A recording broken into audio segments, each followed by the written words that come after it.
শিখর ধাওয়ান ক্রিকেটে ইতি টানলেন।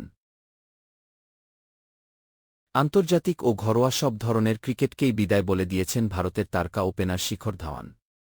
শনিবার সামাজিক যোগাযোগমাধ্যমে এক পোস্টে অবসরের ঘোষণা দেন এই ৩-৮ বছর বয়সী ব্যাটার। দেশের হয়ে ৪ বছর ক্রিকেট খেলেছেন ধাওয়ান। সবশেষ ভারতের হয়ে খেলেছেন 2022 সালে বাংলাদেশের বিপক্ষে। 2010 সালে অস্ট্রেলিয়ার বিপক্ষে ম্যাচ দিয়ে আন্তর্জাতিক ক্রিকেটে পা রাখেন ধাওয়ান।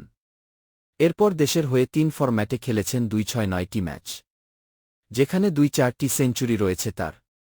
এর মধ্যে ৭টি ওয়ানডে ও ৭টি টেস্ট সেঞ্চুরি রয়েছে। অবসরের ঘোষণায় ধাওয়ান বলেন, জীবনে এগিয়ে যাওয়ার জন্য পৃষ্ঠাটি উল্টানো গুরুত্বপূর্ণ। সেই কারণেই আমি আন্তর্জাতিক এবং ঘরোয়া ক্রিকেট থেকে অবসর ঘোষণা করছি। আমি বিদায় বেলায় মনে এই শান্তি নিয়ে যাচ্ছি যে আমি ভারতের হয়ে এতদিন খেলেছি।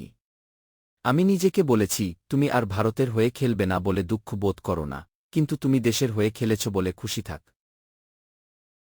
ধাওয়ান ওয়ানডে ক্রিকেটে একজন গ্রেট হিসেবে থাকবেন।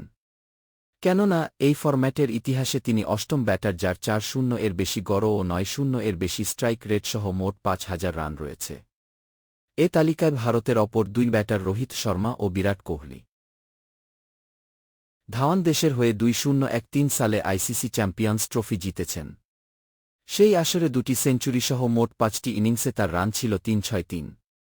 ঘরোয়া ক্রিকেট ও আইপিএলেও বেশ সফল ধাওয়ান।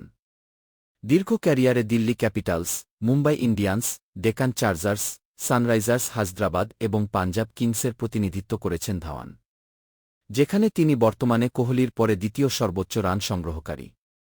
১-২-৭, ১-৪ স্ট্রাইক রেটে ২-২-১ ইনিংসে তার রান ৬-৭-৬-৯।